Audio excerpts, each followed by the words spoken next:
अस्सलाम वालेकुम नाजरीन। इस एपिसोड के आगाज में हम देखते हैं कि मंगोल नौकर बाला खातून और हलीमा को पकड़कर काई कबीले में कैदी बनाकर लेकर आ रहे होते हैं। कबीले के लोग जैसे ही बाला को देखते हैं तो कहते हैं बाला खातून और सब उनकी जानब बढ़ते हैं, जबकि मंगोल नौकर उन्हें पीछे धकेलते हैं। सब लोग भरपूर मज़ाहमत करते हैं। बाला तमाम लोगों की जानब देखती है जो कि भरपूर मज़ाहमत कर रहे होते हैं और फिर बेगम खातून, सोफिया और इल्बाए अपने घोड़ों से नीचे उतरकर बाला के सामने आते हैं और फिर बेगम कहती है, ए काई के लोगों, जो बातल के इंतहा देखना चाहता है वो बाला खातून को देख ले। इसे एक दिन अपने आप पर फख्र हुआ करता था जब ये कबीले में थी। इसकी हालत देखो और इससे इबरत हासिल करो। तो बाला कहती है, क्या तुम्हें लगता है कि तुमने हमें सिर्फ इसलिए शिकस्त दी है कि मेरे हाथ जकड़े हुए हैं बेगम? हाँ, तुम्हारा ना कोई उन्वान है और ना ही शान। हम अपने मकसद के लिए अपनी जान और इज्जत कुर्बान कर देते हैं, लेकिन तुमने इक्तदार की खातिर अपनी इज्जत को पामाल कर दिया। तुम किस कदर पस्ती में हो, क्या हम तुमसे इबरत न हासिल करें? और फिर सोफिया कहती है, तुम और तुम्हारे शोहर एक जैसे हो बाला। तुम लोग बहुत खुश होते हुए अपनी हार की वजाहत करते हो जैसे ये तुम्हारी जीत है ना? लेकिन तुम जलील हो गए हो, हार गए हो। और फिर बेगम कहती है, सोफिया ठीक कह रही है, तुम हार गई हो बाला। अब तुम सब लोगों के सामने मेरे आगे घुटने टेकोगी। ये सुनकर बाला को बहुत ज्यादा गुस्सा आता है और फिर बाला कहती, हमने शहीद दिए और हम शहीद हो गए, लेकिन हमने कभी घुटने नहीं टेके बेगम। हमने जालिमों को उनके मसाइब में गर्क कर दिया और अपने मकसद को हमेशा जारी रखा और अब से भी यही होने वाला है। तो बेगम गुस्से से कहती, चुप रहो और मेरी बात मानो। और बाला के पास आकर उसके घुटने पर मारती है और कहती है, घुटने टेक दो। तो बाला भी बेगम को थोड़ा पीछे धक्का देती है। बेगम गुस्से से कहती, इसे पकड़ो। मंगोल जब बाला को पकड़ते हैं, बाला कहती, मुझे छोड़ दो बेगम, मैं तुम्हें मार डालूंगी, मैं तुम सबको मार डालूंगी। जबकि कबीले के तमाम लोग भरपूर मज़ाहमत कर रहे होते हैं और मंगोल नौकर उन्हें पीछे हटा रहे होते हैं और बाला मुसलसल कह रही होती है, छोड़ दो मुझे, छोड़ दो मुझे। और फिर इल्बाई कहता है, मेरा हुक्म और मेरी खातून मोहतरमा बेगम का हुक्म एक है। हमारे ताबे ना होने वालों की असल जगह खाक है, होश में आ जाओ। तो बाला गुस्से से कहती, तुम गद्दार। और फिर कई लोगों से मुखातब होकर कहती है, ए काई के लोगों, हम इस आजमाइश से निकल जाएंगे। हम अपना कबीला इन मंगोल कुत्तों से वापस ले लेंगे। कुफार के साथ ताउन करने वाले जालिमों का अंजाम हमेशा गजबनाक होता है बेगम, बहुत गजबनाक। और फिर इल्बाई गुस्से से कहता, बस बहुत हो गया, इन्हें कैदियों के खेमे में ले चलो। और फिर बाला जाते हुए एक बार फिर कहती, ए लोगों, हमेशा अपना सर ऊंचा रखें, उम्मीद मत हारें। अगर हम गिर भी जाएं तो हम हारेंगे नहीं। अल्लाहु अकबर। यह सुनते साथ ही सब लोग अल्लाहु अकबर के नारे बुलंद करना शुरू कर देते हैं और मंगोल नौकर उन्हें पकड़कर जंदार की जानब ले जाते हैं। और फिर पीछे से बेगम कहती है, हमें इसे वहां मार देना चाहिए था। तो इल्बाई कहता है, ओलुगान के आने से पहले हम बाला को सजा नहीं दे सकते। और फिर सोफिया से पूछता, ओलुगान कहाँ है सोफिया? सोफिया कहती, सगोत में। उस्मान ने सगोत को लेने के लिए एक बड़ा मंसूबा बनाया, ओलुगान इसके साथ मसरूफ है। ये सुनकर इल्बाई भी चौंक जाता है और कहता, अगर उस्मान ने सगोत को फतह कर लिया तो इसका सामना करना मुश्किल होगा। तो बेगम कहती है, उस्मान बाला के लिए सब कुछ करेगी, बाला हमारे लिए सबसे बड़ा मोहरा है।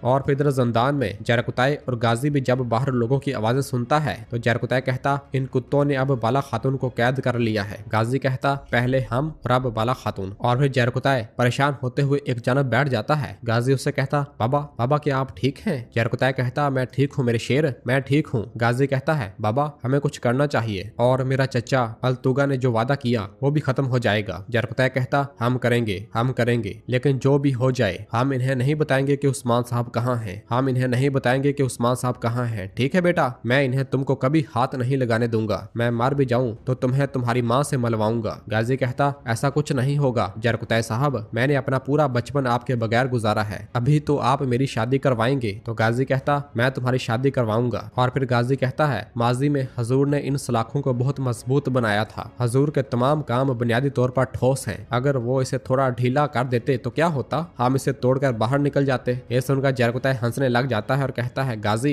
इस हालत में भी मुझे हंसाया तुमने, हम यहाँ से निकलेंगे मेरे शेर, हम जरूर निकलेंगे। गाजी कहता, इंशाल्लाह। जबकि दूसरी जानब बाला खातून और हलीमा को भी एक और जिंदान में लाया जाता है और मंगोल नौकर बाला की हथकड़ियां खोल देता है और उसे जिंदान वाले पिंजरे में धकेल देता है। और फिर इसी तरह हलीमा के भी हाथ पांव खोल दिए जाते हैं और उसे जिंदान में फेंक दिया जाता है और मंगोल नौकर बाहर ताला लगा देते हैं। और फिर वो कहता है, तुम एक एक करके हमारे जाल में गिर रहे हो। दूसरी तरफ गद्दार सरदार जरकुताय और इसका बेटा, और हंसने लग जाता है और ये कहकर वो बाहर रवाना हो जाते हैं। हलीमा परेशान होते हुए कहती, गाजी वो अभी बहुत छोटा है, ये मेरी गलती है। बाला कहती, तुम मुझे बताए बगैर क्यों चली गई? क्या मैंने तुमसे नहीं कहा था कि तुम अकेले कहीं नहीं जाओगी? हलीमा कहती, इस वजह से क्योंकि खतरा है। मैं खामोशी से जाकर जड़ी बूटियां ले आती। अगर मैं आपको बताती तो आप मुझे ना जाने देती। बाला कहती, जरूर, क्या हम तुमको अकेला छोड़ते? हलीमा कहती, लेकिन अब बहुत बुरा हो गया है, मुझे माफ कर दे बाला खातून। बाला कहती है, बहरहाल इसमें भी कोई खैर होगी मेरी बेटी। हलीमा कहती, इससे क्या फायदा होगा, हम दुश्मन के कैदी बन गए हैं। और फिर बाला हलीमा को कुरान पाक की आयात पढ़कर सुनाती है, और हो सकता है कि तुम किसी चीज को ना पसंद करो हालांकि वो तुम्हारे लिए बेहतर हो, और हो सकता है कि तुम किसी चीज को पसंद करो हालांकि वो तुम्हारे लिए बुरी हो, और अल्लाह जानता है तुम नहीं जानते। सूरह अल बकरा आयत 216।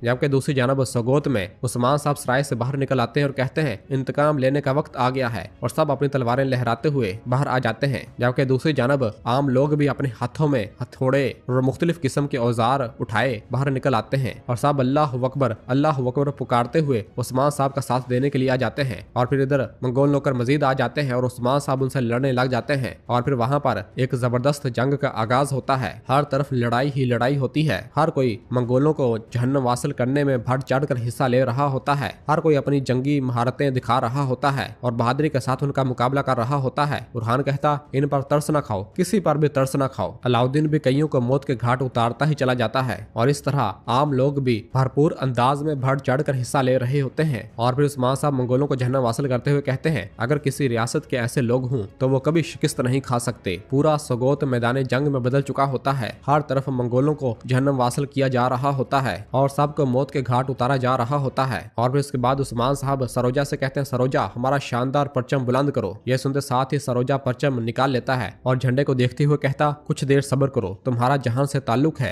वहां फिर से फड़फड़ाओगे। और झंडे को चूमता है और अल्लाह अकबर का नारा बुलंद करते हुए बुलंदी की जानब जाता है। जबकि दूसरी जानब ओलुगान, अल्तुगा और बाकी मंगोल नौकर जैसे ही सगोत के थोड़ा करीब पहुंचते हैं और दूर से सगोत को देखते हैं, और सगोत में चारों तरफ से धुएं उठ रहे होते हैं। ये सारा मंजर देखकर अल्तुगा अपनी तलवार निकाल लेता है और कहता है, नौकरो हम सगोत को काइयों के खून से शराब करेंगे, चलो। और रवाना होने लगता है तो ओलुगान उसे रोक देता है और फिर हंसने लग जाता है। और फिर इधर काई कबीले के जिंदान में हलीमा बाला से कहती है, जब उस्मान साहब ने सुना कि आप पकड़ी गई हैं तो वो खामोश नहीं रहेंगे, है ना? अगर उन्होंने खुद को हवाले कर दिया तो? बाला कहती, मैं इसकी इजाजत नहीं दूंगी, हम यहाँ से जरूर निकलेंगे मरियम। तो मरियम पूछती, कैसे? बाला कहती, वो समझते हैं कि वो शिकारी हैं और हम शिकार हैं, लेकिन हिरन पहाड़ों को जानता है और शिकारी शिकार बन जाता है। ये हमारा कबीला है मेरी बेटी, हम जरूर निकलेंगे। ये सुनकर मरियम बहुत खुश हो जाती है। और फिर इस दौरान बेगम खातून खेमे के अंदर दाखिल होती है और बाला के पास आकर कहती, बाला तुम इस जगह पर परेशान तो नहीं हुई होगी इंशाल्लाह। तो बाला कहती, गद्दार कुत्ती। और फिर उठ खड़ी होती है और बेगम के पास आते हुए कहती, मैं परेशान क्यों हूँ? हाँ, ये मेरा कबीला है, मैं तुमको उस जगह भेज दूंगी जिसकी तुम मुस्तहिक हो बेगम।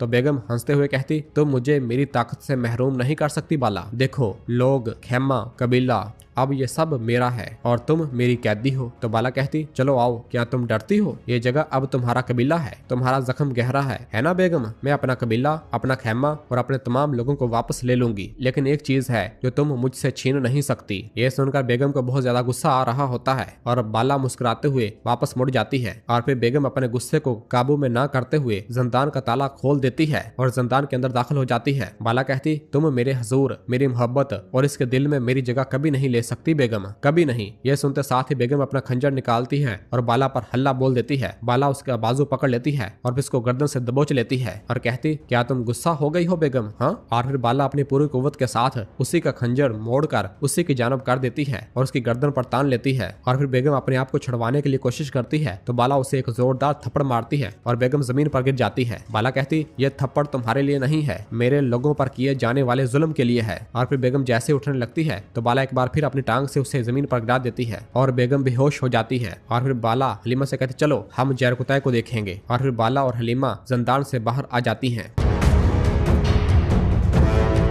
और नाजरीन, इसी जगह पर एपिसोड भी खत्म करते हैं। मिलते हैं बहुत जल्द अगली एपिसोड के साथ। वीडियो को लाइक कर दें और जिन दोस्तों ने अभी तक चैनल सब्सक्राइब नहीं किया वो जल्दी से चैनल सब्सक्राइब कर दे और बेल आइकन यानी घंटी वाले निशान को भी प्रेस कर दे ताकि आने वाले एपिसोड आपको आसानी मिल सके। दुआओं में याद रखें। अल्लाह हाफिज।